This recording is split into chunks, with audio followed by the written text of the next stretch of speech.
On February 11th, the FBI put money into the ransom wallet. Not a lot. A small, deliberate amount. A forensic signal. A knock on the door. A message encoded in a transaction that said, "We are here, we are willing, we want to talk." Investigators had spent 10 days working the Bitcoin trail, mapping the wallet, consulting with blockchain forensic experts, coordinating between federal and local agencies. And on February 11th, they made their move. They deposited the Bitcoin. They sent the message. They waited. Nobody answered. Not that day. Not the next day. Not in the days and weeks that followed. The wallet sat silent. The communication channel that had been used to transmit a ransom demand for nearly $2 million produced nothing. No counteroffer, no proof of life, no acknowledgement that the deposit had even been received. Just silence. Complete, total, and according to sources familiar with the investigation, deeply alarming silence. Because in the world of ransom negotiations, silence at the moment of first meaningful contact is not a negotiating tactic. It is something else entirely. And what investigators believe that silence may represent, what it may have already been telling them on February 11th without a single word, is the question that now sits at the center of one of the most closely watched missing persons cases in America. But to understand what February 11th means, you need to understand how we got there. You need to understand who Nancy Guthrie was. You need to understand the night of January 1st, the chain of events that followed, and the institutional landscape, including a significant and deeply troubling question about the man who was supposed to be leading the ground response that shaped everything that came after.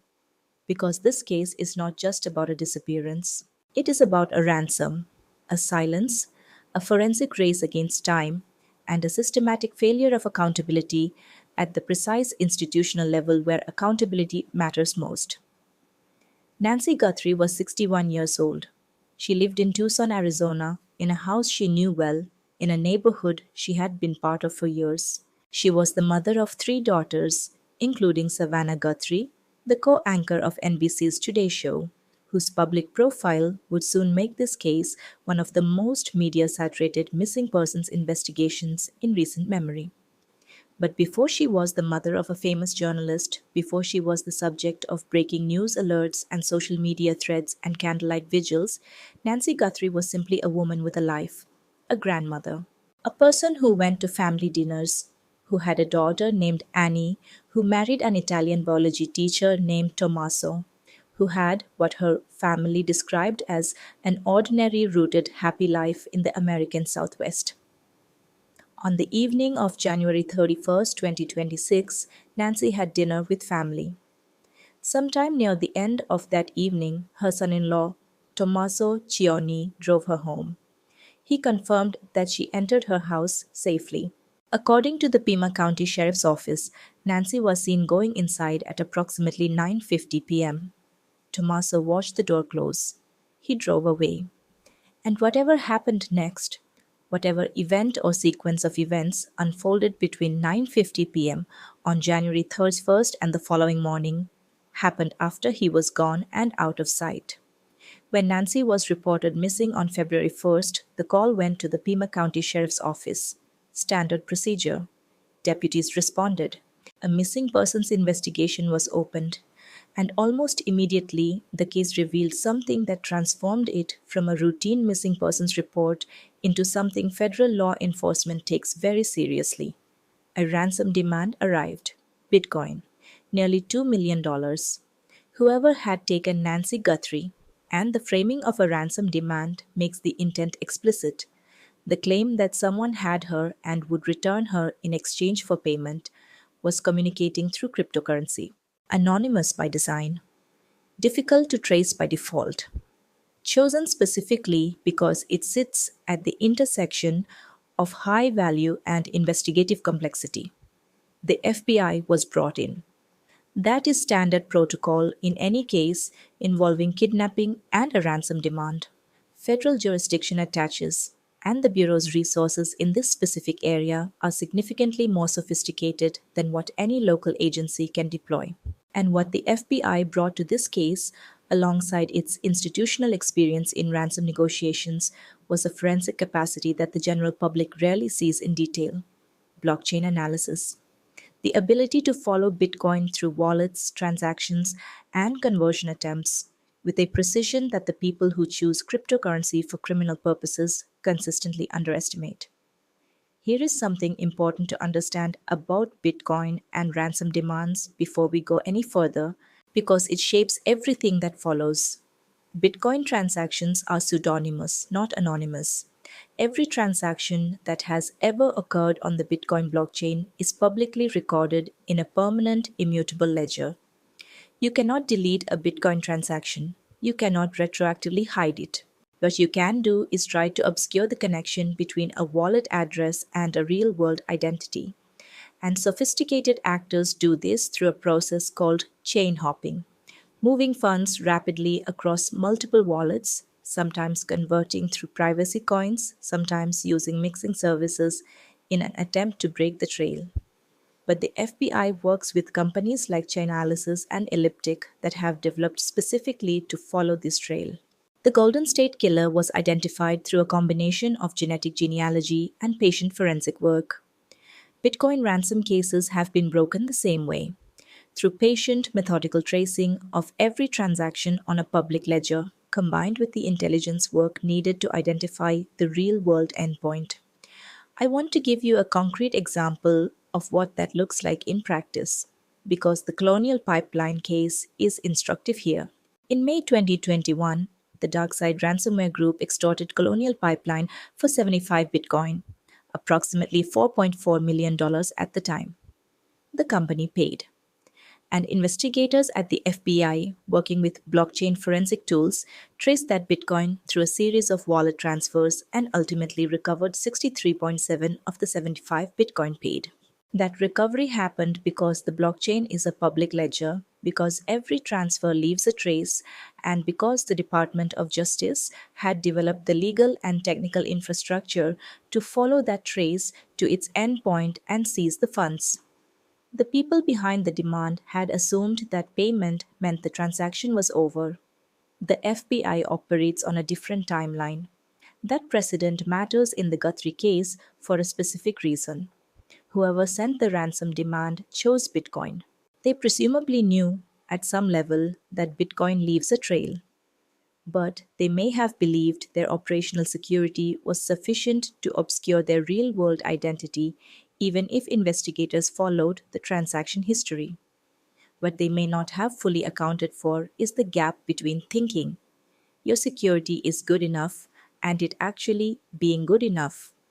When the FBI's blockchain forensics unit is on the other side of the ledger, watching every move in real time. This is the context in which the FBI spent the 10 days between February 1st and February 11th. They were mapping the wallet, watching for movement, documenting the transaction history, consulting with forensic specialists, and they were making a decision about when and how to make contact with whoever was on the other side of that demand. If you have been following the Nancy Guthrie investigation and you want every development covered the moment it breaks, the DNA timeline, the Porch guy identification, the ongoing institutional accountability questions, make sure you are subscribed to the Obscure Report. This case is moving, and I post every update as it happens. The decision to deposit a small amount of Bitcoin on February 11th was not impulsive. It was deliberate, calculated, and consistent with how the FBI approaches ransom situations where direct payment is inadvisable, but cutting off communication entirely would be worse. The Bureau's position on ransom payment in kidnapping cases is consistent and well documented. Paying does not guarantee the victim's safe return. Paying creates precedent that makes future targets of the same victim or their family more likely. And paying destroys the operational intelligence that comes from running a genuine negotiation in real time. But protocol is not the same as silence. The FBI does not refuse to communicate. They communicate carefully with specific goals, and they use every channel available, including the ransom wallet itself, as an information gathering instrument. What the February 11th deposit was designed to do was test the other side. When you put money into a ransom wallet and attach a message indicating readiness to negotiate, you are creating a moment, a choice point. And how the person on the other end responds to that choice point tells investigators an enormous amount about who they are dealing with. Do they respond immediately with a counter demand? That suggests organization and preparation. Do they respond after a delay with new conditions? That suggests they're recalculating.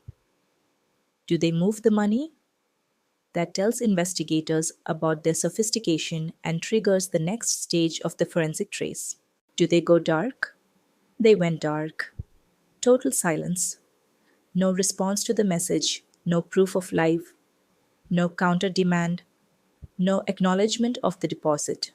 The wallet sat exactly as it had been left, and that silence, that complete absence of any response at the moment of first genuine engagement, is what sources familiar with the investigation have described in terms that stop well short of declarative but communicate clearly. The phrase one source used, reported by multiple outlets, by the time they responded, something tragic may have already happened. That sentence is doing a lot of work. It is not a confirmation of anything, but it is not nothing. It is the language investigators use when they have begun to believe that the parameters of the case have changed, that what began as a kidnapping may have become something that requires different investigative resources, different institutional relationships, and a different kind of grief from the people waiting for answers. And this is where the case takes a turn that is not about Bitcoin or forensics or ransom theory. This is where it turns toward the institution that was supposed to be leading the ground response.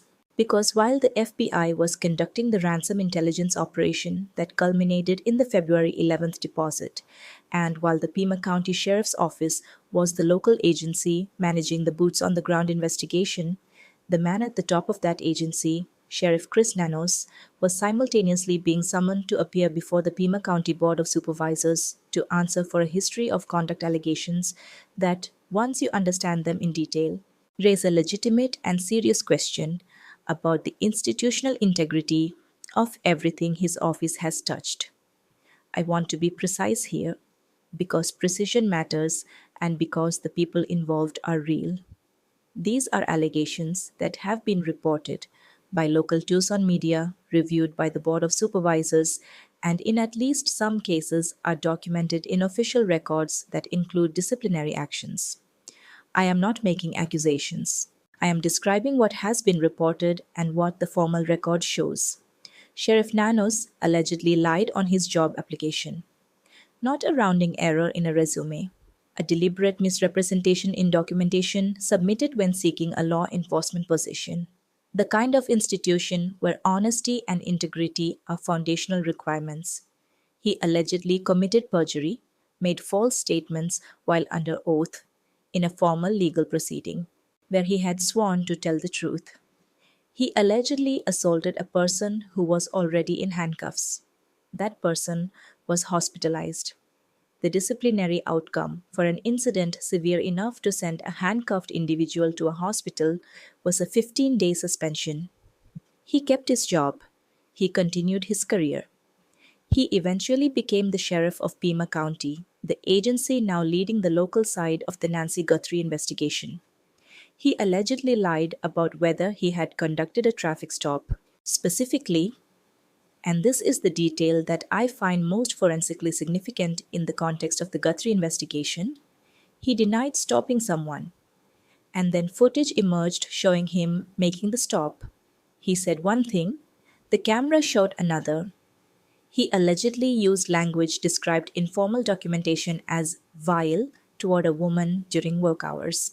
The Board of Supervisors considered this allegation serious enough to include in a formal inquiry.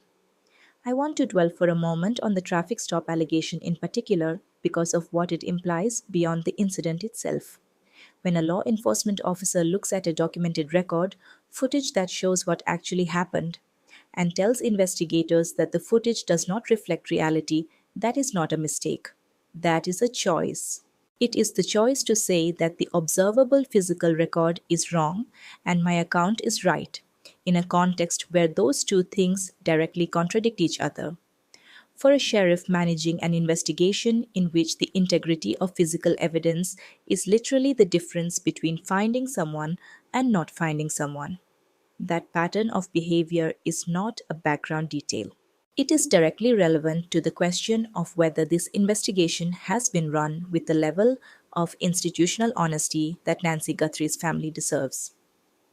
Subscribe to the Obscure Report. I post new cases regularly, and the next video in this series is going to go deeper into something that has not received the attention it deserves. Now, I want to work through the interpretive frameworks that investigators and serious analysts have applied to the February 11th silence. Because there are three distinct possibilities, and they lead to very different conclusions about where this case is now. The first is what you could call the planned exit theory. Under this reading, whoever orchestrated the ransom demand never had any real intention of completing the transaction.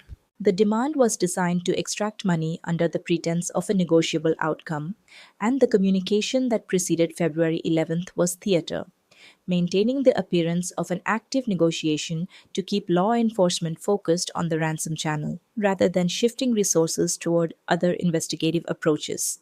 When the FBI made contact on February 11th, the perpetrators had already achieved what they set out to achieve, or had already decided the transaction was no longer viable, and the silence was a pre planned exit. Under this theory, the silence is strategic. It is a decision made in advance. The second is the operational exposure theory. Under this reading, the February 11th deposit, or something in the forensic work that surrounded it, triggered a belief among the perpetrators that investigators had gotten too close, that the Bitcoin trail was hotter than they anticipated, that the risk of continuing to communicate outweighed any potential benefit from completing the ransom transaction. The silence is protective. It is a response to perceived investigative pressure. Under this theory, the perpetrators are still out there, and they went quiet specifically because they believed they were about to be identified. The third theory is the one that sources close to the investigation have been circling around without landing on definitively, and it is the most disturbing of the three. The timeline theory holds that the silence after February 11th is not a tactical decision made by the perpetrators in response to something that happened on or after February 11th. It is the reflection of a reality that already existed before February 11th arrived. The communication had already stopped, not because the perpetrators chose to go quiet, but because the circumstances that had sustained the ransom communication had already changed in a way that made continuing it either impossible or irrelevant. Under this framework, the FBI's deposit on February 11th did not cause the silence. It revealed it. It exposed a channel that had already gone cold. What makes the third theory difficult to dismiss is the specific nature of the silence. Experienced investigators who work ransom cases understand the difference between a tactical pause and a channel that has simply ceased to function. A tactical pause has a rhythm. There is usually a response within days, a new demand or condition, some evidence that the other party is still engaged. What investigators have described in this case is something structurally different. The silence runs forward from February 11th without interruption. No new communication, no new demand, no movement in the wallet. The channel is not paused. It appears to be closed. And there is a behavioral dimension to the third theory that I think deserves careful attention because it connects to what forensic psychologists call post offense behavioral patterns. In criminal cases involving abduction and ransom, the perpetrators who maintain communication longest are statistically the ones who still have something to offer, something that gives the negotiation meaning for them. The moment that leverage disappears, the incentive to maintain the communication channel disappears with it. You do not continue a negotiation when you have nothing left to negotiate with. The silence that followed February 11th is not just forensically significant, it is behaviorally significant. It fits a pattern that experienced investigators recognize. And that recognition is precisely why sources close to the investigation have used the language they have used, carefully, with qualifiers, but with a weight behind the words that is hard to ignore if you are paying close attention. There is also the question of what the Guthrie family themselves have experienced in the weeks since the investigation began to shift its public posture. Early official communications from the sheriff's office emphasized active search, active rescue, the assumption that finding Nancy was the goal. More recent language, again careful, measured, never declarative, has begun to include phrases like finding answers for the family. That is a phrase that has a specific meaning in law enforcement communications. It is not the language of a rescue operation, it is the language of a different kind of resolution.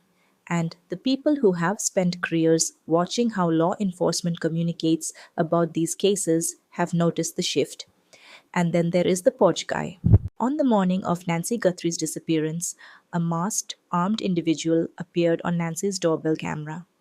The FBI released footage and a description, approximately 5 feet 9 to 5 feet 10 inches tall, carrying a 25-liter backpack, moving with what subsequent analysis described as an apparent familiarity with the property's layout.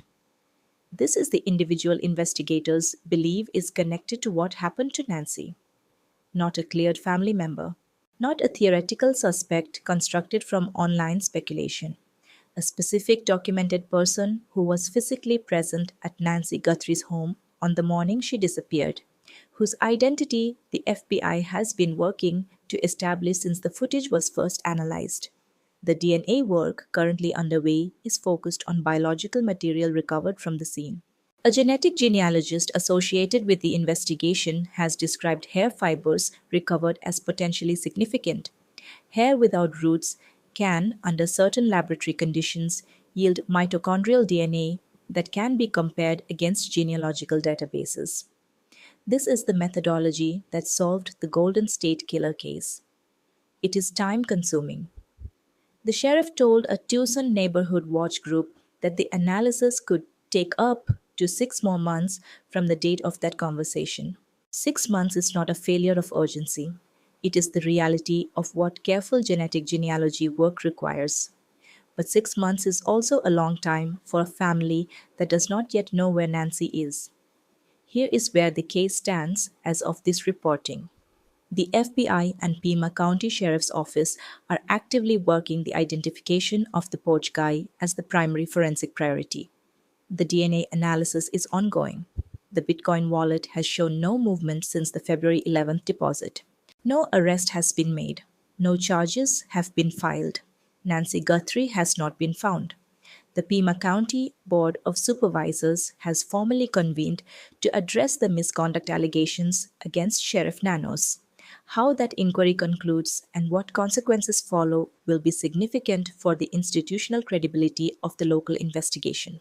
Tommaso Cioni, Nancy's son-in-law, was formally cleared by law enforcement on February 16th.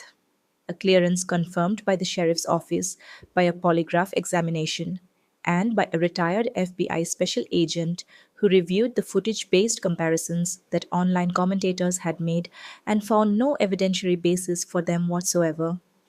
There is one more thing I want to say before I close, and it has to do with Nancy herself. The mechanics of this case, the Bitcoin forensics, the ransom theory, the institutional accountability questions, are genuinely important and deserve serious analysis. But they can also, if you're not careful, start to feel like an abstraction, like a puzzle. And Nancy Guthrie is not a puzzle. She is a 61-year-old woman who walked into her house on the night of January 31st after having dinner with her family and who has not been seen since. She has daughters who are waiting.